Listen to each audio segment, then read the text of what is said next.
بسم اللہ الرحمن الرحیم۔ ارشاد باری تعالیٰ ہے، اے ایمان والوں، تم پر روزے فرض کیے گئے جیسے تم سے پہلے لوگوں پر فرض کیے گئے تھے تاکہ تم پرہیزگار بن جاؤ۔ روزہ دین اسلام کا ایک ستون ہے اور اس کے بغیر ایک مسلمان کا دین مکمل نہیں ہوتا۔ محترم ناظرین، اس ویڈیو میں بتایا جائے گا کہ وہ کون سے 9 لوگ ہیں، اگر وہ روزہ نہ رکھیں تو انہیں کچھ گناہ نہیں ہوگا، یعنی ان 9 لوگوں کو رمضان میں روزہ نہ رکھنے پر چھوٹ ہے۔ ہر مسلمان مرد اور عورت جو بالغ ہو اور اپنے ہوش و حواس میں ہو، اس پر رمضان کے روزے فرض ہیں، یعنی کہ اس کے لیے پورے مہینے کے روزے رکھنا ضروری ہے، اور اگر وہ ان کی فرضیت کا انکار کرتا ہے تو وہ کافر ہے اور بلا وجہ روزہ چھوڑنا گناہ بھی ہے۔ لیکن کیا آپ جانتے ہیں کہ 9 لوگ ایسے بھی ہیں جنہیں رمضان کے مہینے میں روزہ نہ رکھنے کی چھوٹ ہے؟ یہ 9 لوگ رمضان کے مہینے میں روزے چھوڑ سکتے ہیں۔ نمبر 1، بیمار آدمی۔ سب سے پہلا انسان جو روزہ چھوڑ سکتا ہے وہ بیمار آدمی ہے۔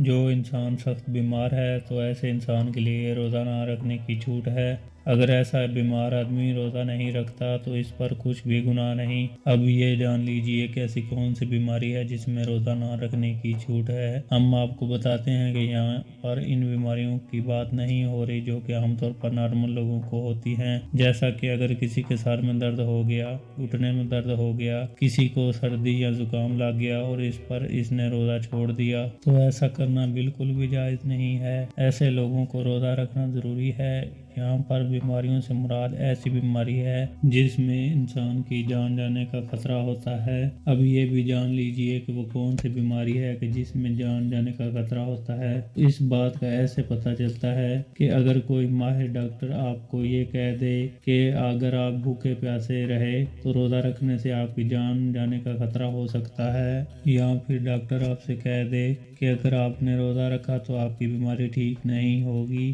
یا آپ کی بیماری اور بڑھ جائے گی، تو ایسی صورت میں رمضان کے مہینے میں روزہ چھوڑنا جائز ہے، لیکن چھوٹی موٹی بیماریوں میں روزہ چھوڑنا جائز نہیں ہے۔ اب یہاں پر اگر کسی نے اپنی بیماری کی وجہ سے روزے چھوڑ دیے تو وہ یاد رکھے کہ اسے ان روزوں کو بعد میں رکھنا پڑے گا جب اس کی بیماری دور ہو جائے گی، یعنی کہ جب اس کی بیماری ٹھیک ہو جائے گی تو اس کو اپنے چھوڑے ہوئے روزوں کو قضا کرنا پڑے گا۔ اب اگر کسی کی بیماری ایسی ہے کہ وہ کبھی ٹھیک ہی نہیں ہوئی اور اس کا آخری وقت قریب آ گیا، تو ایسے میں وہ اپنے گھر والوں کو یہ وصیت کرے کہ میرے اتنے روزے چھوٹ گئے ہیں اور وہ ان کا فدیہ ادا کریں، اور فدیہ یہ ہے کہ ہر ایک روزے کے بدلے میں ایک مسکین کو دونوں ٹائم پیٹ بھر کر کھانا کھلائیں۔ نمبر 2، حاملہ یعنی پریگننٹ عورت، یعنی دوسرے نمبر پر حاملہ عورت ہے، یعنی جس کے پیٹ میں بچہ ہو۔ اگر ایسی عورت ہو اور روزے رکھنے پر اس کو اور اس کے بچے کو جان کا خطرہ ہو تو ایسی عورت رمضان کے مہینے میں روزے چھوڑ سکتی ہے،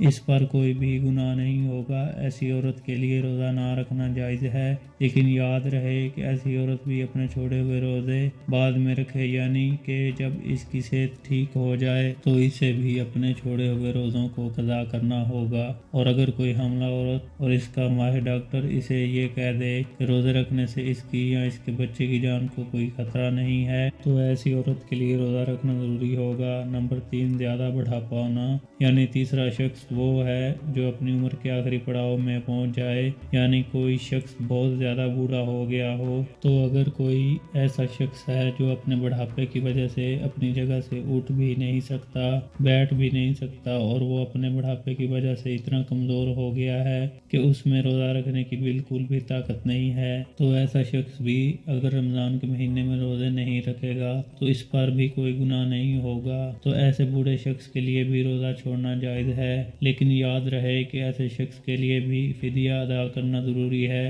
اور پھر اگر ایسے شخص میں بعد میں اتنی طاقت آ جائے اور وہ اپنے آپ کو تندرست محسوس کرے تو اس کو چاہیے کہ اپنے چھوڑے ہوئے روزے بعد میں رکھ لے اور ان کی قضا کرے۔ لیکن اگر کوئی شخص اپنے بڑھاپے کی وجہ سے اتنا کمزور ہو گیا ہے کہ اسے اپنے ٹھیک ہونے اور صحت مند ہونے کی کوئی امید ہی نہیں ہے تو اس کے لیے روزے معاف ہیں، لیکن اسے بھی اپنے ہر روزے کے بدلے میں فدیہ دینا پڑے گا، اور فدیہ یہی ہے کہ اپنے ہر روزے کے بدلے میں ایک مسکین کو پیٹ بھر کر 2 وقت کا کھانا کھلانا ہوگا۔ نمبر 4، دودھ پلانے والی عورت۔ یہاں پر بھی واضح کر دیں کہ پہلے زمانے میں ایسی عورتیں ہوا کرتی تھیں جو لوگوں کے بچوں کو دودھ پلانے کا کام کیا کرتی تھیں۔ وہ لوگوں کے بچوں کو اپنے ساتھ لے جایا کرتی تھیں اور 2 یا 2.5 سال کے لیے اس بچے کو دودھ پلایا کرتی تھیں اور انہیں دائیاں کہا جاتا تھا۔ ایسی عورتوں کے لیے بھی رمضان میں روزے نہ رکھنے پر چھوٹ ہے جو بچے کو دودھ پلاتی ہیں، لیکن چونکہ اب ایسا زمانہ نہیں رہا،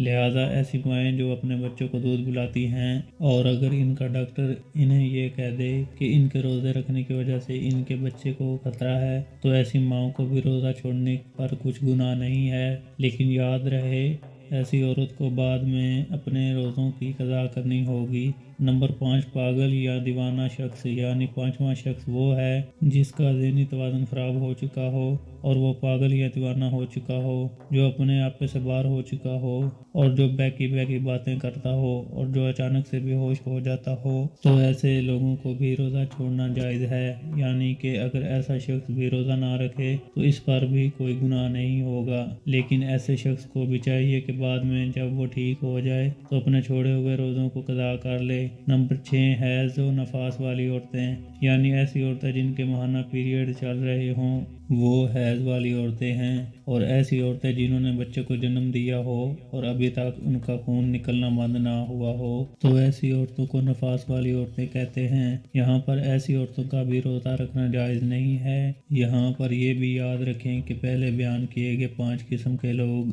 اگر روزہ رکھ لیتے ہیں تو ان کا روزہ قبول ہو جائے گا، لیکن حیض اور نفاس والی خواتین اپنی اس حالت میں روزہ نہیں رکھ سکتی۔ اگر وہ رکھیں گی تو ان کا روزہ قبول نہیں ہوگا اور ان پر سخت گناہ ہوگا۔ ایسی عورت جب بعد میں پاک صاف ہو جائے تو اس کے لیے ضروری ہے کہ اپنے چھوڑے ہوئے روزوں کی گنتی پوری کر لے۔ نمبر 7، سفر پر ہونا یعنی مسافر ہونا۔ تو ایسا انسان جو حالت سفر میں ہے تو اس کے لیے بھی روزے رکھنے کی چھوٹ ہے اور روزہ نہ رکھنے پر اس کے لیے کچھ گناہ نہیں ہوگا، لیکن یہ بات بھی جان لیجئے کہ اس سلسلے میں سفر کیسا ہوگا۔ تو آپ کو بتا دیں کہ جو سفر 82 کلومیٹر سے زیادہ ہو اور وہ کم سے کم 15 دن کے سفر کی نیت کر کے گھر سے نکلا ہو تو ایسے مسافر شخص کے لیے روزہ نہ رکھنے پر چھوٹ ہے، لیکن جب اس کا سفر ختم ہو جائے تو پھر اس کے لیے روزہ رکھنا ضروری ہو جاتا ہے۔ اب یہاں پر یہ بات بھی قابل ذکر ہے کہ اگر کوئی شخص سفر کی حالت میں ہے اور وہ یہ کہے کہ وہ روزہ ضرور رکھے گا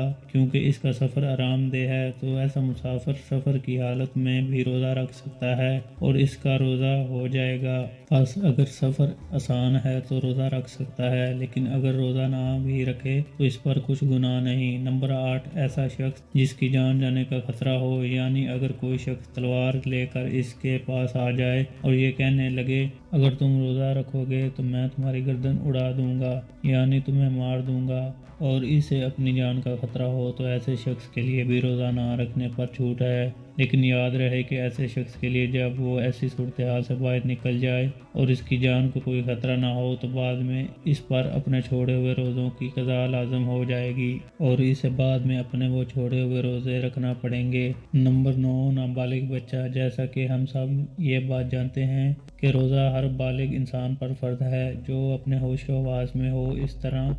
روزہ نابالغ بچے پر فرض نہیں ہے۔ اگر کوئی نابالغ بچہ روزہ نہیں رکھتا تو اس پر کوئی گناہ نہیں ہوگا اور اسے روزہ نہ رکھنے پر چھوٹ ہے، لیکن اگر کوئی بچہ 10 سال کی عمر کو پہنچ جائے اور اس میں روزہ رکھنے کی طاقت آ جائے تو اس کو چاہیے کہ وہ روزہ رکھنا شروع کر دے، اور اگر ایسا بچہ روزہ نہ رکھے تو اس کے گھر والوں کو چاہیے کہ اس پر سختی کریں اور اسے روزہ ضرور رکھوائیں۔ اللہ تعالیٰ سے دعا ہے کہ تمام مسلمانوں کو اپنے ماہ مبارکہ کے روزے رکھنے کی طاقت و توفیق مرحمت فرمائے، آمین یا رب العالمین۔